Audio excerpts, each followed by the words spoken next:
Hi there, I'm Renee Rosales with TexMac, and we're going to demonstrate how to hoop a ball cap using the Y cap frame.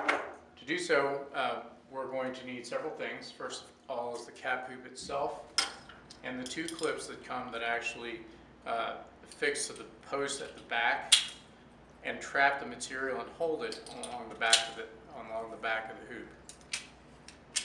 You'll also want some cap backing. And typically you just want tearaway, a very crisp type tearaway. This is ideal size, about 4 inches by about 20 inches. And then we have the stretcher itself, which is actually not involved in the sewing. It's simply to hold the hoop. It's basically a hooping station firmly in place while we hoop.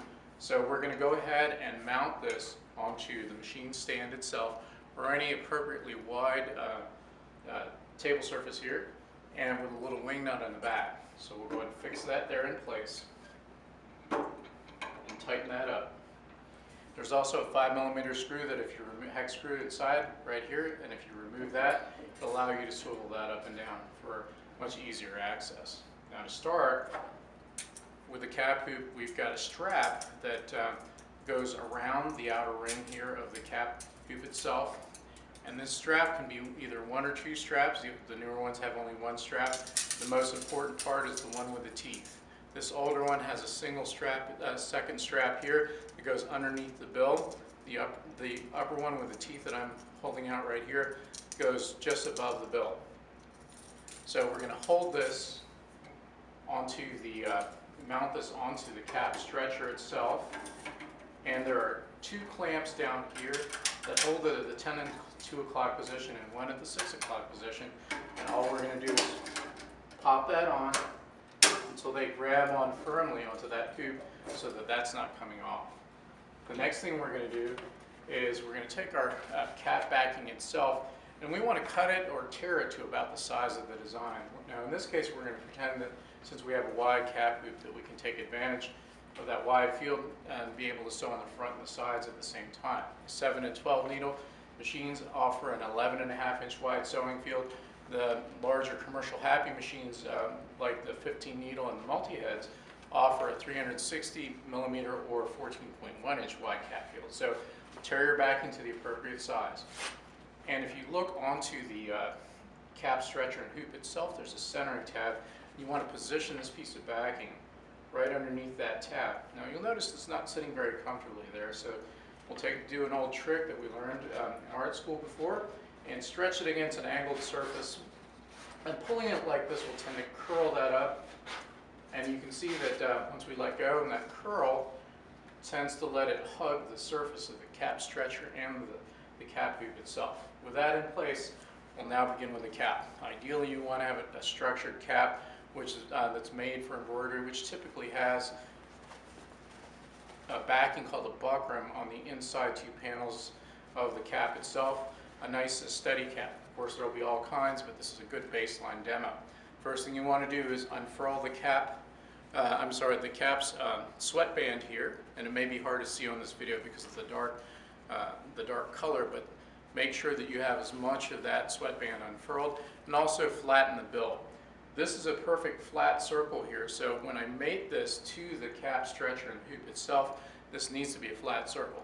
The curved bill does not allow this, so flatten this aggressively. Don't be afraid to stretch out a little bit. The cap will comfortably rebend itself to its natural shape. So with that flattened, sweatband extended, we'll go ahead and mount this on here. And before we continue, I'll go ahead and shift the view so you have a better view so we can see what we're trying to do. So loosening up, we'll go ahead and look down from the top and slightly from behind what you've been looking at here. And what we want to do is you want to orient yourself right around this metal centering tab here. There's a red center mark. On the other side, which is usually easier to see, you'll see a center seam, especially of a 6-panel cap. Keep those aligned. And also the sweatband itself has to pass underneath this. However, the bottom of the brim must sit on top of that centering tab for proper alignment. Keeping that centered, what we want to do is we want to push this material as tightly and snugly against the barrel of the cap stretcher underneath give us the proper pressure and the proper alignment when it's on the machine itself. And what I'm actually doing, you can see that tightening up, is actually holding the bottom with my left or right hand of the cap and pulling it downwards. Now, to continue on, we'll shift our view again. What we're going to look at is, you can see that cap strap itself. What we'll do is we'll lower our view just a little bit, because the important focus here is that we're going to look for where the strap starts itself.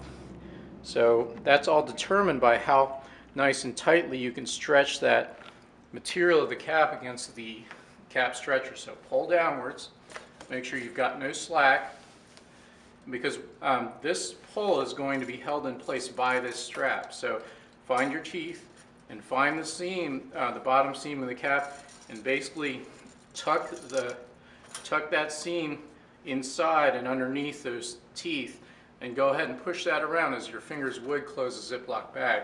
Now you can see the second strap, which is a feature of the older version of the wide cap frame, simply tucks behind or underneath the bill.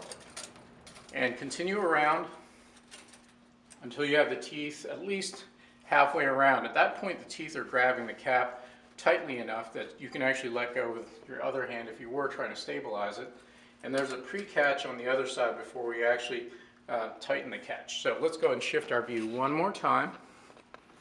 So keeping the cap in view, you can see this catch right here. And notice how I've actually kept the cap material and the seam, again, perfectly inside the grip of those teeth. And we've actually got our catch pre-positioned. This is a good location, a good time or point to check alignment on everything, make sure everything's still centered, and then go and tighten that down. The cap will shift a little towards you, so you want to offset maybe a little left of center so that we've got that nice and tight. All right, finally, we'll go ahead and shift our view. Again, this time on the cap, and let's look at the back of the cap stretcher and the cap itself. And you're going to see the posts. We're focusing on the posts that are on the back of the cap hoop itself. And we want to pull the material nice and tight against these posts. Make sure it's flattened, the material's flatten itself on either side, and you want to take these clips and just push them on top. Thicker cap material may struggle with it, so you can just kind of partially push it on and shove it down. Otherwise, you can just push it directly and just repeat the process for the other side. Double check to make sure before you're finished, since we're essentially done, that the material is nice and flat on the sides. You've got the center aligned, and the teeth of the strap are nice and around the seam at the base on all points. This should allow for a nice high quality sew out using the wide cap frame from Happy.